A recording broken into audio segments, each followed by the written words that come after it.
Hey everybody, I wanted to do a little bit of a recap from Sunday morning.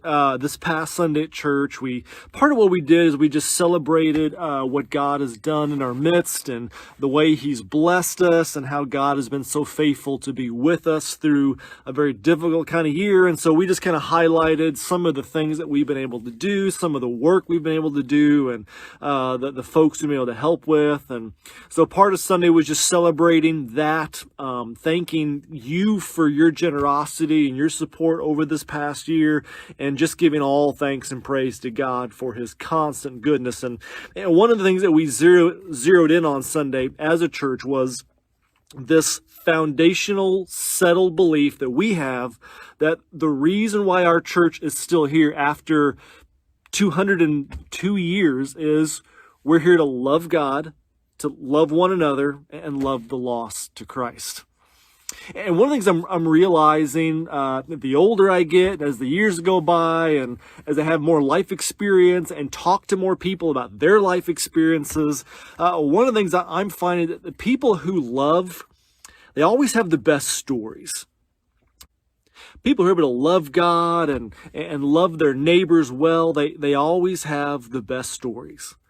And really, if you think about it, aren't we drawn to people like that, people who love well? I mean, I don't know if anybody's doing holiday parties or what your family get-togethers are going to be like this year, but if you're at a gathering of people, you want to be around those who are loving, kind, good, generous people. They've got interesting stories. They've got amazing experiences. They are inspiring and encouraging and just a blessing. So you want to be around people that love well. You go the other way and maybe even avoid those family members or those people that maybe they watch the news too much, or they always want to tell you about an article they read, or something they watched on YouTube or some kind of social media feed.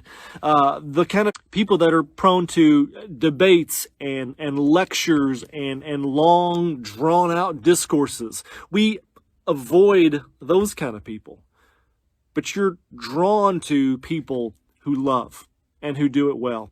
And just to clarify here, that's why I'm in my closet right now. And part of the reason why I'm in here is because this pandemic's gone on for so long and I've shot some of these videos. I'm running out of places to shoot these videos that is new and different.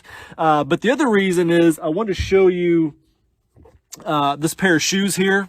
I like these shoes. I don't know if they're cool. I don't know if they're in. I don't know if it was cool 10 years ago to have shoes like this. Part of what I like about these shoes, though, is they remind me of Mr. Rogers. And I don't know if anybody watched Mr. Rogers or was a kid who grew up with that, or maybe you had kids or grandkids who grew up with that. Mr. Rogers, he would always come in the house, he would change out of his jacket, put a sweater on, and he would change his shoes from his kind of more like a dress shoe, and he would put on like tennis shoe type things that look kind of like this. And they remind me of Mr. Rogers. And I loved watching Mr. Rogers' Neighborhood as a kid. I loved the show. And there was, I think part of what made it for me was him. There was something about him that was just so kind and so good and so decent and so loving that I know millions of other kids and families were drawn to him. People that love are folks you want to be around. People that love have the best stories. And on Sunday we looked at Hebrews chapter 10, and I think it's in verse 24 of that chapter where the author encourages the church to spur one another on towards love and good deeds. Because when we are spurring and pushing one another on to love, we're participating in the greatest story there is. We're participating with a God who so loved the world that He gave His only Son so that whoever believes in Him would not perish but have everlasting life. So the greatest story of all time is a story about a God who loves so very much. And when we love others and when we love Him, we're participating in that great story. So as you go through this month of December, a busy holiday season for some, maybe a different holiday season. I just want to encourage you to be a person who loves, live a great story, and participate in the greatest story of all, a God who so loved the world that he gave his only Son.